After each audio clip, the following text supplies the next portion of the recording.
There's been controversy over a new election bill passed by the Georgia House last night. Black clergy members from across the state held a virtual press conference today to express their dismay. They claim it's just another attempt to suppress voters. Jessica Cha talked with people on both sides of the issue to see where they stand.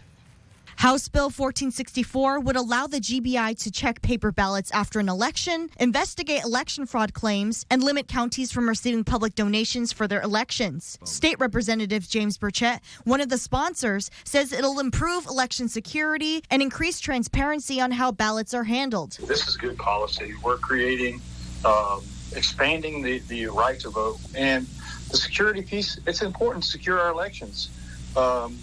Regardless of what your political leanings are, security in elections is important. The bill's passing has led to protests over election enforcement, but Burchett disagrees. It's entirely disingenuous to say this is just not needed or not wanted or is going to make things too hard. And so I empathize with their position, and I'm open to a conversation. However, opponents say that officials like Burchett aren't seeing the bigger picture. Paul Little, pastor at Bib Mount Zion Baptist Church, is among the black clergy members who are protesting this bill. He says he's taking a stand for his community's rights. Pastor Little says this is a new spin on historical methods of voter intimidation and suppression. It basically is a threat to our democratic process, right? When we talk about voting, that's one of the fundamental things that we have, especially for those of us who are minorities and people of color. Now we're seeing some of those things happening to present more hurdles to prevent people from voting in local and even statewide elections. Little says the goal of the virtual protest against the bill is to show people that the fight for their rights isn't over. Here are the implications of those bills,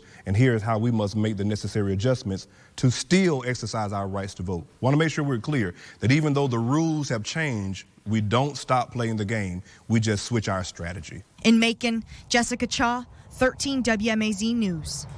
The bill now goes to the Senate for debate. This year's legislative session is scheduled to end